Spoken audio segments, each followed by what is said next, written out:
আচ্ছা দেখো, এখন আমরা বোর্ড প্রশ্নের 15 নম্বরটা দেখি। এখানে বলছে NCR plus NCR minus one equal to N plus C N plus one CR. তাহলে এটা প্রমাণ করার জন্য আগে আমরা বাম পক্ষটা লিখবো। এখন এনসিআর, এনসিআর এর সূত্র হলো ফ্যাক্টরিয়াল এন ফ্যাক্টরিয়াল আর ফ্যাক্টরিয়াল এন মাইনাস আর। এখন এখানে এন, এটা সি, আর আর মাইনাস ওয়ানকে আর ধরবো। তাহলে সূত্র কি? এনসিআর। তাহলে ফ্যাক্টরিয়াল এন ফ্যাক্টরিয়াল আর ফ্যাক্টরিয়াল কি এন মাইনাস আর। বুঝাইতে পারছি? এখন এখানে এন নিলাম, এখানে ফ্যাক্টরিয়াল আর নিলাম, এন মাইনাস আর নিলাম, প্লাস এখানে ফ্যাক্টরিয়াল এন ফ্যাক্টরিয়াল কি আর মাইনাস ওয়ান, আর ফ্যাক্টরিয়াল এন নিলাম। ব্র্যাকেটের আগে মাইনাস থাকলে চিহ্নের কী হবে? পরিবর্তন হবে। তাহলে প্লাস আর মাইনাস আর হবে, আর মাইনাস ওয়ান কি প্লাস ওয়ান হয়ে যাবে। বুঝতে পারছি? আচ্ছা, এটা হলো। এখন দেখো, আমরা আরেকটা সূত্র জানি যে ফ্যাক্টরিয়াল এন, মনে করো এনটাকে বাইরে বের করবা, বাইরে বের করলে ভিতরে এক বিয়োগ হয়ে যাবে। আবার মনে করো এই এন মাইনাস ওয়ানটাকে বের করবা, ভিতরে কি আরও এক বিয়োগ হয়ে যাবে। মানে যতবার বের করবা ততবার এক করে বিয়োগ হয়ে যাবে। ঠিক আছে, এই হলো বিষয়। এখন দেখো, এখানে আরকে যদি আমরা বের করে নেই, তাহলে ভিতরে কি আর মাইনাস ওয়ান হবে, যেটা এটার সাথে মিলে যায়। কথা বুঝাইতে পারছি? তাইলে ফ্যাক্টরিয়াল এন নিলাম, আরটারে বের করে নিব, ফ্যাক্টরিয়াল আর মাইনাস ওয়ান। এখানে n minus r plus one, আচ্ছা প্লাস দিলাম, এখানে ফ্যাক্টরিয়াল এন, তারপরে আর মাইনাস ওয়ান নিলাম।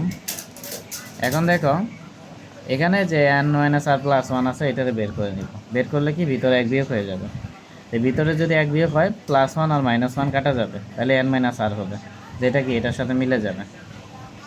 ঠিক আছে, তাহলে এন মাইনাস আর প্লাস ওয়ানকে বের করে নিলাম। বের করে নিলে কি হবে? Factorial n minus r plus one r minus one, এটা হলো।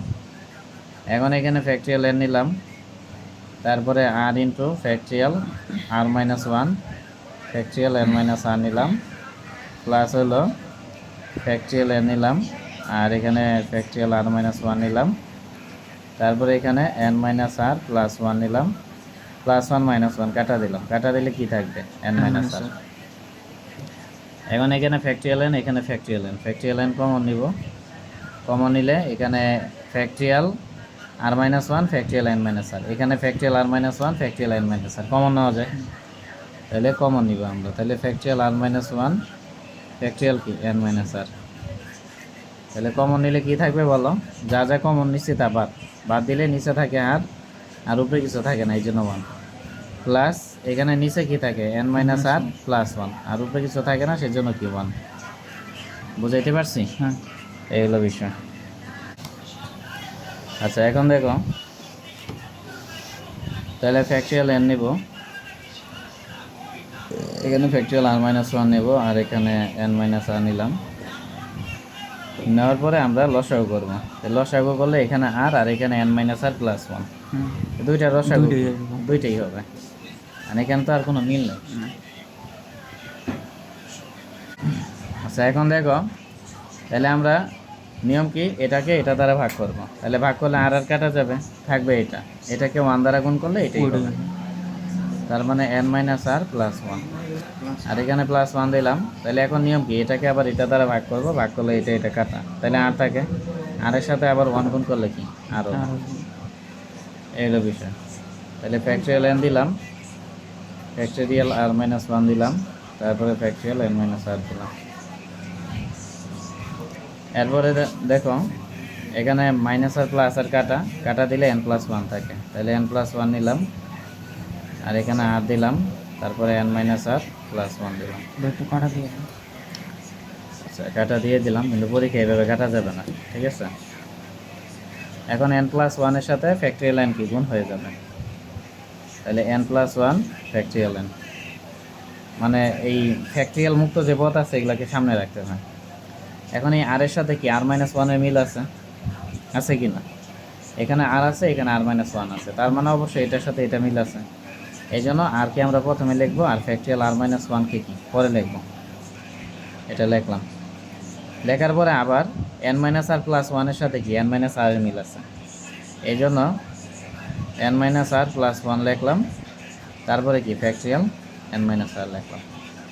মানে সাজাই লিখলাম আর কি, সহজ কথা সাজিয়ে গুছিয়ে লিখলাম। এখন দেখো n+1 ইন্টু ফ্যাক্টরিয়াল n, এই পুরাটার পরিবর্তে এটার সাথে ফ্যাক্টরিয়াল নেওয়া যাবে, মানে সামনেটার সাথে ফ্যাক্টরিয়াল নেওয়া যাবে। তারপরে r ইন্টু r-1, এই পুরাটার পরিবর্তে r এর সাথে ফ্যাক্টরিয়াল নেওয়া যাবে। n-r+1 ফ্যাক্টরিয়াল n-r, এই পুরাটার পরিবর্তে কি এটার সাথে ফ্যাক্টরিয়াল নেওয়া যাবে। কি বুঝাইতে পারছি বিষয়টা ফর্মুলা অনুসারে? এখন দেখো n+1 কে n ধরো আর r কে r ধরো, তাহলে সূত্র কি হচ্ছে বলো? Factorial n factorial r, factorial n minus কি r। তাহলে n-r বলতে কি বোঝাচ্ছে? এখানে n মানেই তো n+1, হ্যাঁ n মানেই তো n+1 এখানে।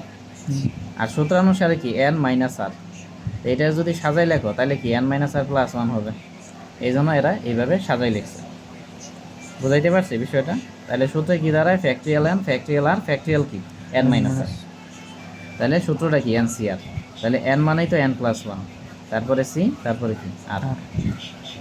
কি বুঝাইতে পারছি বিষয়টা? এখানে দেখো n+1 কে n ধরবো, তাহলে সূত্র কি ফ্যাক্টরিয়াল n, আর কে r ধরবো ফ্যাক্টরিয়াল r। এখানে কি বসবে বলো? n-r। n মানেই তো n+1, এখানে n+1টা কি তো আমরা n ধরছি, তাহলে n-r। এটার যদি তুমি সাজাই লেখো তাহলে n এর জায়গায় n রাখলাম, -r কে 2 নম্বর পজিশনে লিখলাম, আর +1 কে 3 নম্বর পজিশনে লিখলাম। তো n-r মানে এইটাই। তাহলে সূত্র কি NCR, n মানেই তো n+1, তারপরে c, তারপরে r। তাহলে আশা করি বুঝাইতে পারছি।